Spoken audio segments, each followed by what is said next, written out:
नमस्कार, मी रुपाली। आज आपण करणार आहोत पुरणाची दिंड। बऱ्याच ठिकाणी नागपंचमीसाठी ह्याचा नैवेद्य दाखवला जातो। त्यासाठी लागणारं साहित्य: 1 वाटी चणा डाळ, ही मी अर्धा ते पाऊण तास भिजवून ठेवलेली आहे।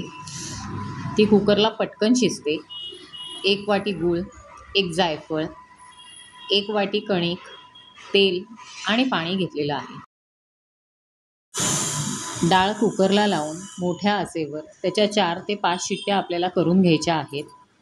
डाळ शिजवून झाल्यावर आपल्याला चाळणीत उपसून घ्यायची आहे। त्यातलं सगळं पाणी निथळून द्यायचं आहे आणि ही डाळ पूर्ण गार झाल्यावर आपल्याला मिक्सरमधून बारीक करून घ्यायची आहे। डाळ ही पूर्ण गार झालेली आहे। आता आपण ती मिक्सरमध्ये घेऊया आणि बारीक वाटून घेऊया। तुम्हाला पाहिजे तर तुम्ही ती पुरण यंत्रातनं सुद्धा करू शकता।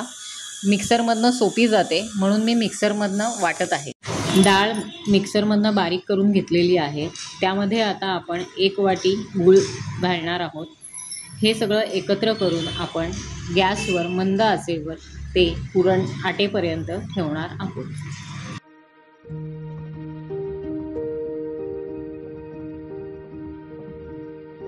आपलं पुरण आता तयार झालेलं आहे।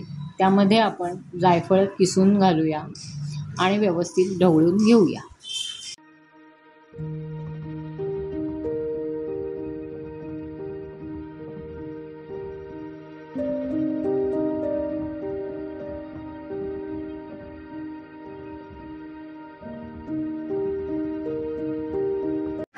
पुरण गार होईपर्यंत आपण कणिक भिजवून घेऊया आणि ती 10 ते 15 मिनिटं मुरवत ठेवूया।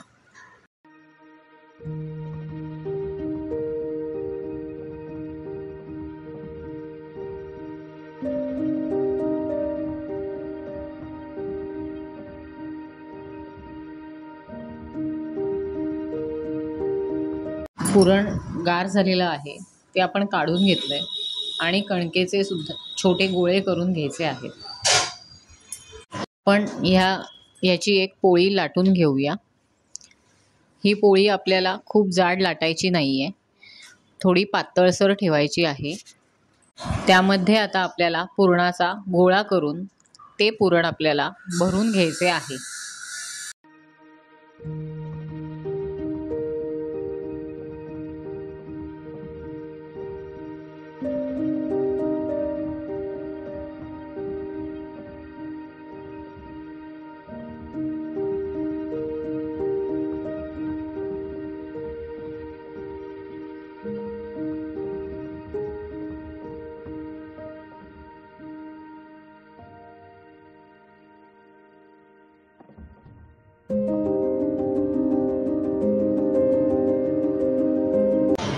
ही मी आता सगळ्या पुरणाची दिंड करून घेतलेली आहे।